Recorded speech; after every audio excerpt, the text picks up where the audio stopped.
Hello, everyone. Welcome back to the Pick Swap Podcast. It's another early morning on a Tuesday, coming off a tough Sixers loss last night, but shorthanded team, so it was to be expected a little bit. So I'm here with Sean Bernard as usual. What's up, Sean? Yeah, unlike the Knicks, I will not be celebrating like I won the championship after beating the Sixers without their best three players and four guys on COVID protocol. So I think I'm feeling a little more even-minded tonight. Yeah, they that was very interesting. And to the credit of the Knicks fans, I thought this in Madison Square Garden. We talked about this. They were very rowdy and noticeable. And then last night again, which something I don't like is hearing a lot of Knicks fans at the Wells Fargo Center yesterday, which was a shame to me. Yeah, Um, crazy that how split it was and how many Knicks fans there were. Very disappointing to see it. Got to yeah, protect the spark a little better. yeah, I don't want to hear any Knicks fans at all. And Sixers fans normally do a very good job. Mm-hmm. So it was a little bit surprising, but close travel, probably a lot of Knicks fans in the area. So um we can push back a little bit here. We don't want to get into the Knicks game right away. We'll recap everything that we've missed so far since Thursday. So to go back to Thursday night, the Sixers played the Pistons, picked up another win, and Tyrese Maxey stood out to me in that game. Tell me what you saw in Thursday night's matchup against the Pistons. Yeah, they won 109-98. Another great win for the team. This team just keeps competing is my takeaway from this whole stretch. And I love every bit of the fight in this team. Tyrese Maxey is stepping up. He's improving. His decision making, I think, is what the biggest sign of growth is. And just this is after last night, but Tyrese Maxey has played over 165 minutes of basketball over the last 4 games and turned the ball over twice during that time. So just like that amount of decision making and that just being smart with the ball is such a sign of growth and so huge when we think about like the long-term potential of this guy. And those are better numbers than Ben Simmons has put up during when he's running the team. Because as much as Ben does things that the team's still missing, the turnovers are something that it's kind of nice that he's not around. That is something Ben has had issues with. So it's cool to see Maxey so early showing those like great decisions, making the right reads. And I mean, as much as we've kind of put down his development early on and that like it has been what we've hoped for yet, like we put such a high bar for this kid to live up to, and he's doing such a great job of continuing to get better every day. So I guess Maxey's been a solid takeaway for me. Yeah, absolutely. I'm definitely still very high on Maxey. He was my Sixer of the week for last week, and Thursday night he turned 21. So, like, Yeah. still kind of puts it in perspective how young this kid is. He couldn't legally buy a beer until Thursday, and he put up 20 points in that game. Like you said before last night, I don't know if he had. I don't know what it came down to last night, but what I wrote yesterday was 19 assists through the last 3 games last week. 19 assists to 2 turnovers. Kind of incredible for him, a guy that's like just recently being put in this role. A lot of teams are pressuring him. Like a lot of teams are kind of deciding that they're going to make it his responsibility to make decisions. And defensively, they're kind of scheming that way, which is interesting. But he's done a great job kind of pushing off that pressure, handling himself, staying composed, making the right reads. And again, like last night, he struggled a bit last night. But he gets to the rim at such an amazing rate, and he's so talented in that area that as things get like kind of come along and they grow, and we see him trying to expand the range a little bit, and he's done a decent job in at least shooting open shots from distance. But as that shot really starts to develop in the next couple of years, like, he's going to be very, very dangerous because defenders aren't going to know what to do with him in terms of like, they can't close out hard because he can beat you either side. He's strong with either hand, and he's so quick. So if you close out hard, he's going to run right past you. If you don't, hopefully in the near future, he's able to knock those down consistently because that makes him really, really difficult to defend. Yeah, and by the way, he needs to start getting foul calls. It is absurd how often he attacks the rim, contact everywhere, and just whistles are silent. And there was one blatant one last night where it was coming down. There was a full like 2 hands all over him and just everybody's standing around watching. So I keep saying that it's going to come with respect, like as he gets better and he kind of grows in his reputation, that the calls will come. But it's absurd some of the stuff that they let fly on him that just wouldn't for other guys. And I think he has earned the right to at least kind of. I think it's like his burst that like the reason why they don't, because it's that quick, just like I don't know, just run it like kind of attitude that the refs kind of look the other way on. But he's earning more calls than he's getting at this point, and I would like that to change for sure. Yeah, absolutely. There's a lot of times with him, like specifically with him, where it's like you just watch it happen, and it's just Yeah, very, very bad. And I don't. Yeah, maybe it is like the fact that he's kind of small, so he gets knocked around even when it's not a foul. He gets hit around, and like again, I don't want to like. It's hard to compare, but like smaller guys just don't get the calls that like. But unless you're like Trey Young, unless you're, you know what I mean, like unless you're one of those guys, the way that he plays, which you know they are changing the rules and everything, but he really does it in a different way. Like he's not yeah, foul baiting, like he's going right at the rim, and maybe that's another thing. It's like he goes strong to the rim every time. He's not afraid of contact, so uh, it's kind of one of those things where it doesn't necessarily look that bad until it's like blatant. But then even the Mhm. blatant calls aren't getting called. So I definitely agree with you there. Tyrese Maxey deserves a little bit more respect in that area. So was there anything else that you took away from Thursday night's game against Detroit? Nothing major. I mean, I was kind of hoping for an Andre Drummond revenge game. Didn't see a ton that we saw the 25 rebounds last night, which was crazy, just an absurd number to be able to do that. The Bulls game, I think, was a bigger takeaway of mine. I think there was more from that game. The signs of the Joel Embiid, like the MVP Embiid, were there. I was so happy to see that. He ended with 30 points, 15 rebounds, 3 assists, 2 blocks. The turnovers were, he was a little sloppy on the decision making, but I mean, the three to end the game, the waving fans goodbye, everything about it I loved. And the block on DeRozan a couple nights prior was insane. Defensively, he's been terrific this season. And so I guess it was great to see that. Paul Reed getting the start. Awesome to see B-Ball Paul coming out the mud a little bit. Very disappointed that last night he only played 4 minutes in the Knicks game. I thought he earned more than that and would have loved to see him get a look at Randall. But in the Bulls game specifically, I do think he showed that he adds something to this team. And for me, I felt like this from the beginning, but I just think there's something there with Paul Reed that's like worth developing and worth going through the growing pains. And he's just kind of the energy muscle guy, and he added something to that starting lineup being in it. He made things happen. He's pure madness out there, but I absolutely love it. Yeah, he cracks me up, and he had the one play against the Pistons where he got into the lane and fell over and was just like on the ground, and then he threw it up, and Yeah.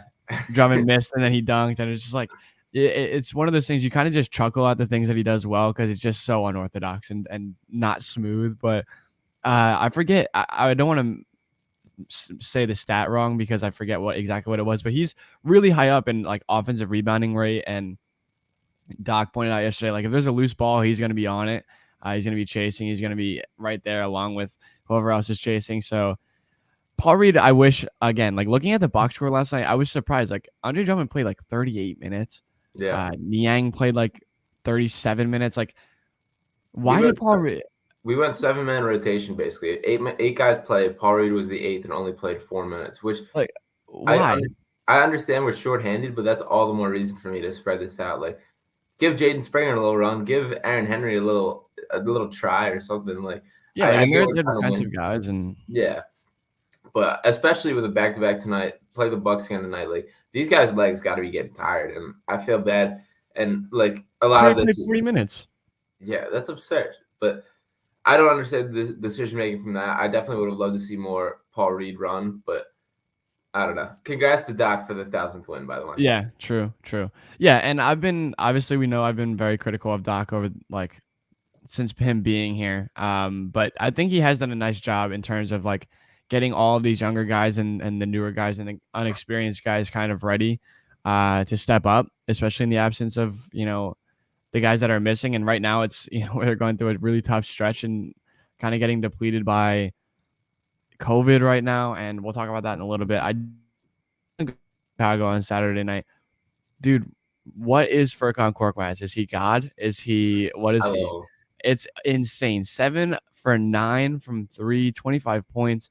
On a like coming off of a wrist injury and missing a game, Thursday night's game against Detroit for a wrist injury.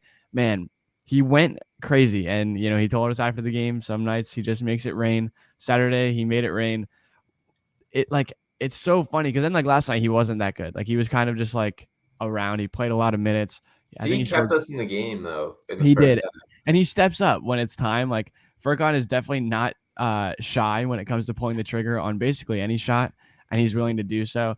But Saturday night he was the best player in a lot of situations, and like him and Embiid combining for 55. Like wow, it's so fun, so much fun to watch. Yeah, his catch and shoot time is absurd. How quick he can just get it out of his wrist and his set. Like, there was one play where he came around like for a dribble handoff. He had barely even looked at the basket yet, and it was already out of his hand, and then right in, just swish it in. So when he's just that hot, it's so fun. And I'm just like so proud of Furkan for becoming like this guy was like an end of the bench, like feel good, have around guy to now he's like a valuable part of this bench unit and this team. And he has a skill set that this team like needs. Like he's a super important part of this team at this point with just the difference he can make and the microwave scoring that he brings and just the willingness to shoot. And like he has such like a presence because of it. Like even like Seth Curry in the starting lineup doesn't. I don't see the magnitude of defense worry that like Furkan just has that. Like you see just the panic rush to get out there and defend him, which that means something, and that's a key part of like spacing the floor, doing all this. And I'm so happy that Furkan has stepped onto this and looking severely underpaid from the contract he agreed to. So shout out Daryl Morey again. Yeah, seriously, he did. I was talking about that the other day. I'm like, in 2 years, like we've seen what Furkan has grown into from 2 years ago to now. Like 2 years from now, he's still gonna only be getting paid $5 million a year. Like he's 24 years old. Yeah, like he's not old. Yeah, no, he's not in his prime yet, and he's definitely hitting his stride right now. And like everyone talks about gravity in the NBA, right? Like Furkan has that, and now like he's showing the ability to get to the rim. He's showing the creation ability where if he gets downhill and guys help, he's gonna hit the right guy. And like that was something that I really never thought that he would be. I thought that he would be a catch and shoot, like kind of just standing around the 3-point line, not really doing anything else. Maybe a backdoor cut every once in a while. Like I thought that would be Furkan. He's turned into a very solid defender. He's turned into much more than a 3-point shooter on the offensive end. And he has that gravity, like pick and rolls. He's handling the ball. Mm-hmm. The defender has to go over the screen. So you immediately create that advantage of a 2-on-1. Like that is the point of a pick and roll, is to create that advantage. And he does a good job getting the ball to the big. He does a good job getting to the rim and hitting floaters. Like he's a very like skilled player, as much as it sounds like kind of funny to say. Like he's very skillful and talented. He has that like Joe Ingles ability where like if he catches it at his head, he just goes right forward. Like he doesn't have like he doesn't go down to the shooter's pocket. He just like takes it right from his nose up, which is like a ton of fun to watch. And then obviously the patented pump fake, which he's never missed off of. He's never missed a shot after he pump fakes it and a guy jumps by. So seriously, it's lethal. It really is lethal. And it's just like throws it back a little bit. And it's so funny to watch because he's so like, there is still that comedy to Furkan because he's like, he's goofy. He really is. But he's been genuinely a really important part of this team. Between him and Joel, I can't. How can we not have the best pump fakes in the league? Like seriously, so both those guys just raising it all the way up to the ceiling. But for real, Furkan's like pump fake sidestep 3 has been pretty much automatic for him. He's just all wrist on his shot all the times, which is so impressive with like just the quickness he gets it off. The ball handling has been huge to me. That's been something that like we haven't really seen before in his game. Obviously, his time with Turkey with the national team, he's done it. But as far as on the Sixers role, he's pretty much just been a spot-up shooter in the corner. And for him to take a more ball-dominant role, create for himself, create for others, opening up, and doing pretty well at it, that's an awesome new layer. And that's something that I don't think any of us expected to really see transition in the NBA. But I'm thrilled that it does, and it does open up things. Like he was not a 0 when he was forced to be like the backup point guard. And that's something that just now – the confidence of doing that is now an option in like a regular rotation. And that's just something that can give guys like Shake or Maxey a little bit of a rest, or just give the opposing team like a different look when he's a guy that can take the ball up, make things happen. And that's just adding layers to his team, adding layers to his game, and it's working. It makes him way more versatile. When you think about it, he can play with a lot more lineups now. Like you put him out there with one ball handler, he can be the secondary. If you put him out there with 3 ball handlers, he's going to be a catch and shoot guy that's really strong off in that position. So it makes him easier to play like all the time. Like it makes the decision for Doc to have him in and leave him in easier. It makes the decision for him to have the ball in his hands. Like it used to be like panic button. Like, oh God, like Furkan has the ball. He's dribbling. Like, what is he doing? Like get the ball out of his hands as soon as possible. But he's really like, I don't even know like what his role is going to be once this team is fully healthy, but like in a smaller sense, like once it's not like that was a main option on offense last night. And you see how it kind of gets like, it gets exhausted after he's done it a lot. Cause you can only like there is some limitations to it. But when it is like that kind of spark, okay, Furkan's in, he's like up there in terms of fourth quarter points. Like I think after Yeah, Saturday night, he was like third, yeah. which is I like think he was absurd. second. I'm pretty sure he was second, which Like is right crazy. behind DeMar DeRozan or whoever. Yeah, yeah. Like I'm what? pretty sure that's what it was. Like what? Since when? Like what is going on? But yeah, Furkan is definitely he was the biggest takeaway for me. But like you said, Embiid, I talked about this yesterday a lot because like I've seen a lot of people say they're kind of concerned. Oh, like obviously now Embiid's out with COVID, which is like worst case scenario, like the last thing we've wanted for Joel. Um, but before, like he hasn't been putting up the scoring numbers that he did last year, and obviously they're only 11 games in, so that doesn't mean a whole lot yet. But I kind of I credit that to the fact that he's buying into this team basketball that they're playing, and like everyone's eating, everyone's scoring. He's not worried about what he's doing. He's moving the ball and passing the ball at a higher and better rate than any other time in his career. And on top of that, he's been an absolutely stellar defender. So, like, I think it's more attributed to the fact that he's buying in to the fact that everyone's got to play well for them to win, and he can't just score 40 a night. And like, if he wanted to, I'm sure he could probably put up 30 a night. For sure. But you know, he had that year, he had that chance to be like, here, I'm here. This is who I am. I can do this, and I will. And I'm sure we'll see it a few more times.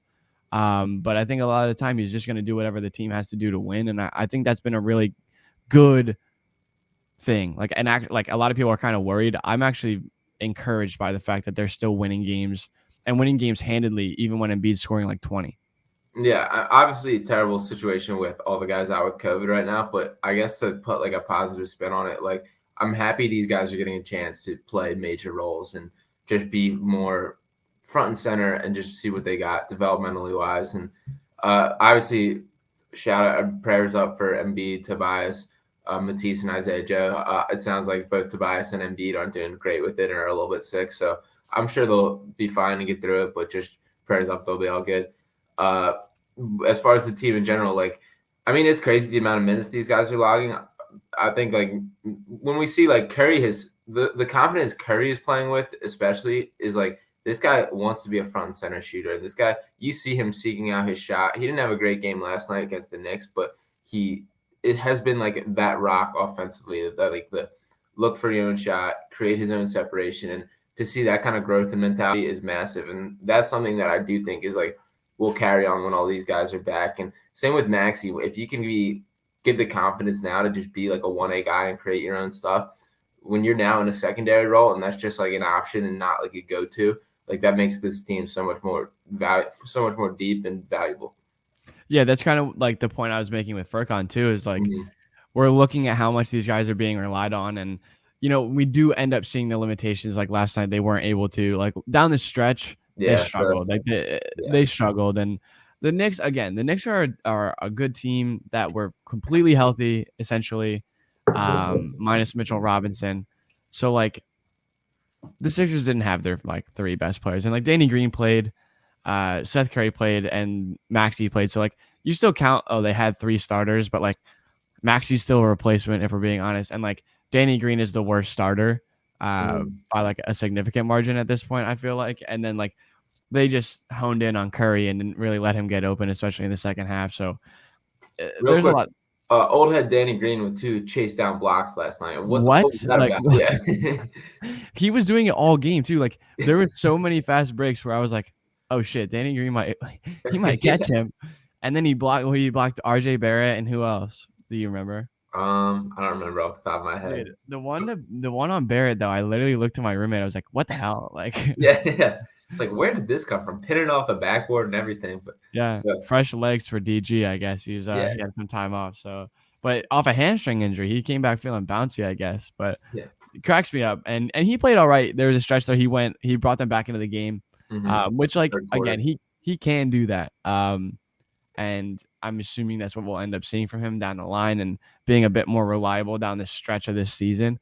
So going into last night, the Sixers did struggle late.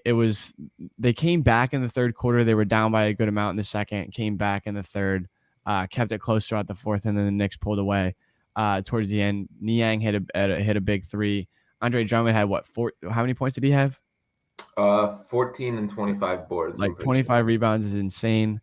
Korkmaz had, I think, what, 19?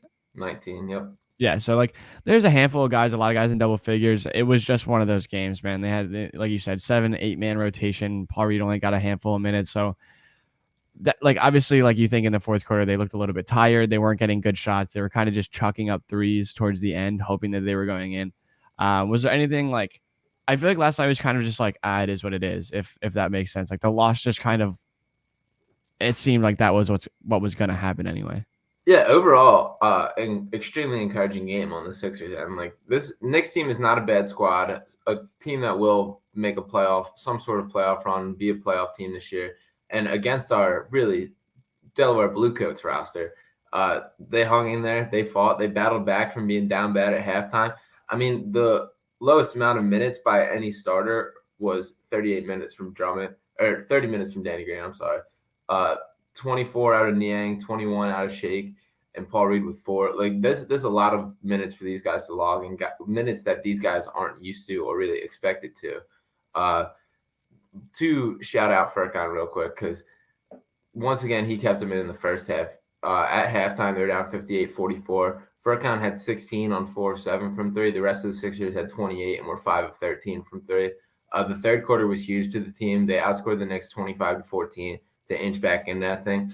And like I know I touched on this earlier, but just kind of the will to fight and just never counting out this team is like a characteristic that hasn't necessarily stuck with the Sixers over the past couple of years, and I do really see it with this team. And George Niang shot 1 of 7 from 3. The 1 3 that he does hit, he is cheering on the crowd, waving on, this is yelling and everything. And it's like the kind of energy and the confidence to go 1 of 7 and celebrate like that after is, I'm all about it. And I love the passion he plays with. I think I don't think we've seen the necessary like fight and like energy the way that he's showing. Like there was even the play where they subbed the guy in on the Jericho Sims in on the free throw and took him right out. Niang was freaking out at the officials about how like that's not allowed, you can't do it, which he was right about. Like you Yeah. absolutely can. And Nick somehow got away with subbing a guy in without, or subbing a guy out who never played a second of basketball.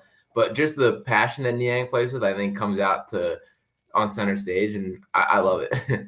Yeah, dude, he's great. And like again, even on a night where he goes 1 of 7 from 3, which is like not great, right? Yeah. He still ends up hitting the big one, and then he still brings the energy. And like there's whoever's on the Knicks broadcast apparently was like, how does this guy get past you? He doesn't seem elusive, but he's just kind of bullying the Knicks right now. It's like, Yeah. it's just funny. That's the kind of guy he is. It's funny to hear that Joel Embiid thought that he sucked before they played together, which is hilarious too. And I think Niang is really gonna like morph into much, much more than what we signed up for. And he already has. Yeah. But like I think fully healthy, full strength roster. He's a guy that fits with everyone. He can play the 3, he can play the 4, he can even play up. He can defend up a little bit too, and he's a strong defender, a versatile defender, and you can always, always take a guy that shoots 40+% from 3. You can always use a guy like that on offense, and he's shown to be much more than just a shooter too. He gets to the rim, he makes the right reads. He's a great passer. He's a great feel for the game. He's just been like I've been saying a lot of good things about Niang, but it feels like I can't say enough.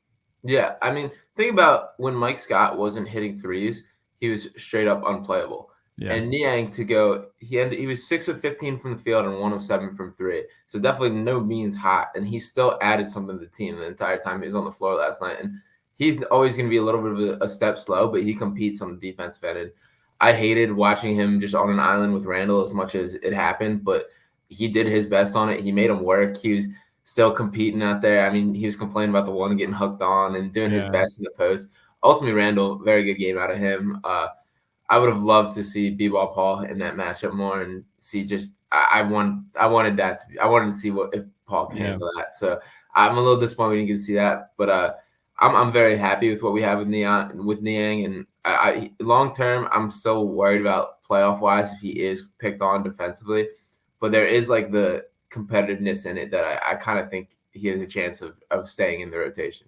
Yeah, he is such a high basketball IQ. He's such a smart player that like those guys always find a way. Whether even if he is a step slow defensively, like I don't think I've actually been surprised that he's been able to stay with people and Yeah, like he's perimeter not wise. necessarily even like on the perimeter he guarded I forget like he stayed with James Harden like against Brooklyn like he was there a lot of that time and like that's not someone you really want kneeing on but he was able to do his job and like he's almost always going to defer to allowing them like a step towards the 3-point line rather than like staying up on them because he's a step slow but most of the time he does a great job closing out. He did that on Randall a few times last night. I personally don't enjoy Julius Randle as a basketball player. Um, Inefficient night. Like he took him. Like I was having a conversation with my friend like the whole time. It's like for Julius Randle to have a good night, he needs to take 22 or more shots. Like he's not going to have a good night on 18 shots. He's just not Yeah, going to. He took 12 of 25, 25. Yeah. like 31 points on 25 shots. He was very good down the stretch. I will say that he played well in the fourth quarter, like later in the fourth quarter. But like Julius Randle to me is the classic volume equals scoring. And it's whatever. I wasn't like totally impressed with the Knicks at all, to be honest. I can't believe the way they celebrated and the way they were like. Uh, there was like a minute left when they kind of put the nail in the coffin and won, and just to see like these guys are jumping around like they won the championship, and it's like Yeah. you guys are playing without our best three players, without Matisse, without Isaiah Joe. If they have Matisse, they win. I think if the They're Sixers have Matisse, they win. I think they were very close in that game. I'm proud of the Sixers' effort last night and very happy with what I saw. This is probably the best I've felt after a loss in a while. So Yeah. like I really am not that upset about the loss. Like things are gonna happen, and that was to be expected to be in that game. Like even leading up to the game, I was pretty shocked the Sixers were looked at as expected to have a chance and that kind of thing. Like that was a full Knicks squad against our B team, and we still hung in there. So I'm pretty proud pretty proud of us for hanging in the game for the way the Sixers looked, the way they competed, and to me, that's all you can ask from them. Yeah, absolutely. And like you said earlier, it's this part of the Sixers, the fight and like the grit that they have right now is something we haven't seen necessarily over the years. I feel like that would have been a game even last year without these guys that they probably would have just like folded. Or Mm-hmm. especially 2 years ago, they would have just, you know, not competed in the way that they did last night. But they play again tonight against the Bucks. But before Mm-hmm. we get to that, there were some rumors or some things going around yesterday morning. So allegedly, according to Shams, there's some mutual interest, or there was the Boston expressed interest in Ben Simmons, and apparently the package would be centered around Jaylen Brown. So there's a few layers to this, and I think a lot of people are missing the point when I say this, but I would vomit. I would throw up. I would be in a state of like unwell if Ben Simmons played for the Celtics. On the other hand, Jaylen Brown is very, very good, and what he does is very necessary for the Sixers. He would help with the perimeter defense. He's scoring 25 a night. He's not afraid to pull from three, and he can get hot and be very like outlandish scoring. But again, watching Ben Simmons play basketball in a Celtics uniform would be like a bottom 5 thing that's ever happened to me, to be honest. I don't know if I can handle it, honestly. All right, so I mean, we've sat on different sides of this Ben Simmons coin for a while. Yeah. So I firmly stand on. I have zero consideration whatsoever for what this guy wants, where he wants to play, whatever. Oh yeah, I don't care about Ben him. Simmons in a Celtics jersey would be the number one villain of all time. Absolutely. Uh, I don't think this deal has like a high chance of happening. I think this Yeah. was a sniff around deal. I do think the Celtics are in a much more state of flux than the Sixers are, which isn't recognized enough. Like we see the Marcus Smart comments, we see the ISO ball with Jason Tatum and Jaylen Brown is pretty much their offense, and guys are complaining about that. That a players only meeting that apparently got super emotional and everything like that. So I do think the Celtics are way more of a mess than the Sixers are, which is crazy to say, and I don't think it's getting recognized enough. So I'll repeat it again.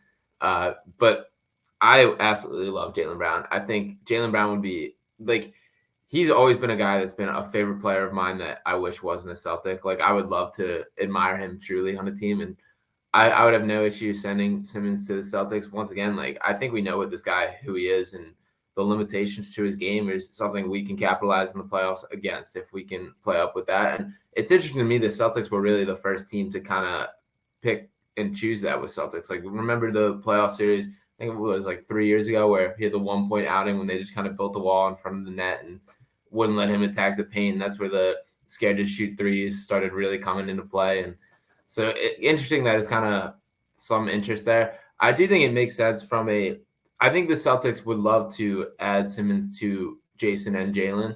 I don't think there's any way interest-wise or financially that can happen. But like that makes sense to me surrounding him with two shooters like that.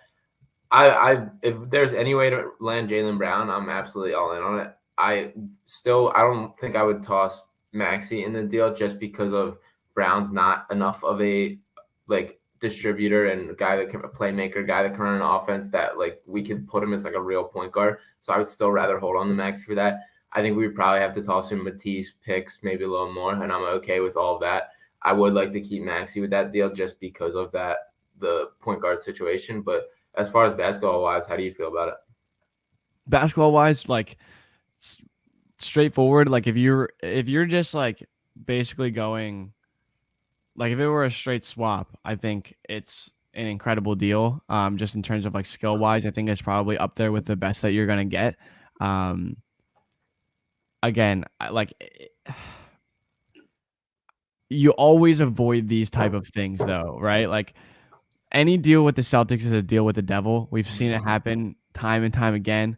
Um, it would be hilarious to see Ben Simmons back with Josh Richardson and Al Horford. Like, how funny would that be? Um, but I don't know. I think like basketball wise, obviously just adding Jaylen Brown to this lineup. Like if you keep the same lineup, and you have Maxey, Curry, Brown, Harris, and Embiid, very solid. Like Yeah. up there in the best in the league. That big three is elite on a lot of levels. Specifically defensively, they're very good again. And I believe in Maxey's ability to play point guard for this team. So on paper, it makes sense. If you have to add Matisse, if you have to add like obviously you said like Maxey apparently is like untouchable for them. They mentioned that, which I love, but I don't know. I hate the idea of it. I absolutely hate the idea of it. But I think the bigger picture of this is like teams are gonna come knocking, someone's gonna bite, and Yeah. eventually, like I think that was what I got from it was Morey might be asking for too much right now. He might be asking for like a big trade package, and he might be kind of pushing the limits here. But I don't think that that's by accident. I don't think he's doing this to be like, oh, I wonder how much I can get. He's like, this is the landmark. This is the bar that I'm setting. I won't be taking lower than this. So if you want to call back in 3 weeks when you guys are still underperforming, go ahead. But just know that I'm not picking up if it's not about these four guys. Like, you know what I mean? And I think that's important for. I think like a lot of people have talked about De'Aaron Fox, and I know there's been some rumblings about that, and obviously Brown here, but like Portland's been terrible, and their GM is under investigation for some not good things right now. Their Washington has actually been playing very well, so like Bradley Beal's probably not on the move anytime soon. So like there's some things that are happening around the league, and like again, we're 11 games in, and there's already the first like domino to fall. If Boston was reaching out to Philadelphia right now, like already like this early in the season, I think that is a sign pointing in the right direction for what the Sixers have been waiting for. And I think over the next month and a half, we're going to see a lot more of that like pressure being put on other teams to, maybe they have to make a move and go change something up. So I was encouraged by that and not so much about like the rumored deal. Yeah, I think everybody should shut up with the role players and those kind of deals and that. Not happening. Yeah, as far as the idea of flipping Simmons for role players, like we have enough of those guys. We have plenty of guys who can fill it. This is one of the deepest Sixers teams we've seen in a while. The one thing I will say, and this has shifted kind of my mindset for a trade a little bit, they absolutely need to get a deal done for the deadline, get whatever you can get for Simmons, because in my mind, you owe it to this team to try and compete for a championship this year. That this team has shown enough that they're at least on the fringe of good enough that like we have that outside shot at winning a championship. And we're definitely players short. We're definitely guys that we will get back in a Simmons deal kind of short. Like I'm not saying this is a complete team whatsoever, but I think we're close enough to being that complete team that you have to at least go for it this year. And I'm not willing to sacrifice like dragging this out past the deadline and into 4 years or whatever Daryl Morey wants to say. Like I do think that we're close enough and have enough of a shot with Joel Embiid playing at the level that he's capable of, that we can make a deep playoff run. And I think giving our all this year is important. So even if that means maybe taking a little less, like that's what we have to do at the deadline. And also, I don't like the reputation that keeps like kind of getting passed to Daryl Morey for like this being like an ego move or having to win the deal. Like straight up on a team building basis, he has to get this deal right. And if he messes this up, like this can really cripple like any championship hopes. So to me, it's not this like sitting big dog trying to like bully Simmons or get a deal done. There is a really like a legitimate basketball. Like he has to get the right deal here. Like he can't mess this up. So I don't like that it's portrayed as that. And frankly, he's being smart with everything. So in more we trust, if this is what is like the rumors kind of popping up earlier on, let's relax. Then he settle for D'Angelo Russell or Buddy Hield. Yeah, exactly. And I think that's the biggest thing right now is like there is kind of a like tightrope that Morey's walking, and like you've talked about this. We've talked about this for a while. Like you only get one shot at this. You only have one chance to trade your second best player. You only have one chance to trade a guy that was once your first overall pick. Like you can't do it twice. So if you mess up the first time, like you have to live with that. And the Sixers have been on the wrong side of these type of things like too many times in my life. So I'm happy that they're waiting and pushing it out. So I don't know, man. It's tough right now because there doesn't seem like there's like a light at the end of the tunnel yet. There's like now, like yesterday was the first like rumor that resurfaced in terms of like there was a ton over the summer. There was a ton right at the beginning of the year, but things have been, fairly quiet over the last 2 weeks or so. And then yesterday I feel like sparked them again. So it'll be interesting to see what happens over the next like week.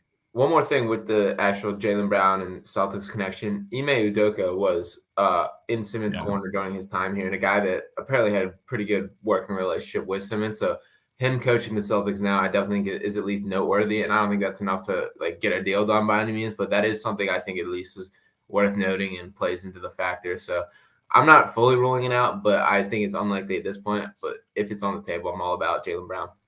Yeah. I don't know. It'll be interesting. I would hate the outcome of it, in terms of like Ben being in Boston. Like it's gonna be difficult to watch Ben anywhere. But my goodness, Boston Celtics. It's like I'm literally thinking like maybe a year ago. That's probably my worst nightmare like of all time.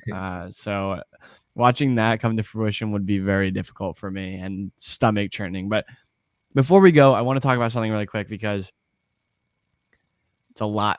There's a lot going on right now, and it's like not totally connected to the Sixers, but it's close enough. Nikola Jokic, we saw what he did last night. There's layers to this. First of all, if you're Markieff Morris, maybe you should stop screwing around with people. Maybe you should stop taking cheap shots at people. Nikola Jokic lost his mind, and if it were Embiid, people would be burning down the Wells Fargo Center trying to get to Embiid. So what did you think of that whole debacle last night? Yeah, I mean, it was like a crazy person to act out of Jokic. Like he was just throw the elbow kind of out of nowhere. Like, I mean, Morris for sure stirred the pot there and should not be doing that. The game was significantly over at that point. But it was crazy to see Jokic just run him like that. And really, this is not like a once in a blue moon thing. Like Jokic has been known to do that. Yeah. I do think it's a little comical that this was a couple days after Embiid almost knocking out Lonzo, which was absolutely not intentional whatsoever. But I really do believe that Embiid situation, like if he connects fully on that, Lonzo is a sleeping man, and that would have been a UFC prelim moment right there. But I'm happy that he had no idea Lonzo was there. Zero intent on Embiid's part. I'm glad they didn't kick him out or anything for that. But definitely a little bit of scary moment there. Back to the Jokic. It is interesting how these guys have such a different – I mean, their demeanors are so different just because Embiid is like a wear his heart on his sleeve guy versus Jokic is so just like nonchalant and casual and whatever. But he definitely has like a temper on him too, and I think that should be recognized. So I'm with you. Yeah, dude. I was literally sitting on the couch watching football, and I got saw the video on Twitter. And I was like, what is going on right now? And then a lot of barking between Butler and the rest of the Miami guys. I thought it was funny. I mean, we could go all day about this because I thought that was a big joke. Jimmy Butler was he was 3 feet behind him when it happened, and then you waited until there was 15 security guards in between you guys to yell. But that's beside the point. And then like Tyler Hero was also right there. Like I don't know about you, but if you watch your teammate get like crushed like that, normally you'd at least get in his face, and he like backed out of the way, which I thought was funny and fitting for Tyler Hero. But regardless, Jokic has done this. He has a record of this, and I love that there's like beef between like two random teams. Like I've always enjoyed that, like the cross conference see you twice a year beef. But like that comes with Markieff Morris and what he is like as a player. Like he does that. Yeah. And he causes that type of thing. So glad to see he was okay. Then obviously no disrespect at all. But tonight we'll move forward tonight just really quickly. The Sixers play the Bucks at home on a back-to-back. They're going to be without all their guys again. No one's going to be back from who missed last night, right? There's no one returning. Yeah, I don't think so. Danny Green So was the one guy we got back. so are you worried about this one? Yeah, it's gonna be a tough stretch until guys get healthy. I hope we mix in some fresh legs. We dig down to the bench. Let's see what Aaron Henry's got. Let's see what Jaden Springer. Maybe not Jaden Springer, but let's see what Aaron Henry can do for sure. But Yeah. like I mean, at least give these guys a little bit of time to rest, and they're competing as hard as they can. I don't feel great about our odds tonight either. The Bucks have looked pretty good to start the season. They're a solid squad, obviously defending champs. So it's again, this isn't a major loss in this game in the grand scheme of things if we can't pick up a win tonight. But who knows? Maybe they can compete and make some magic happen. Yeah, man. I wouldn't be opposed to like, I don't know. Maybe I don't know if you want to start Paul Reed or you want to like I don't know what the plan is honestly. But like let Bassie play. Give him a chance as his backup center and let Paul Reed be a 4.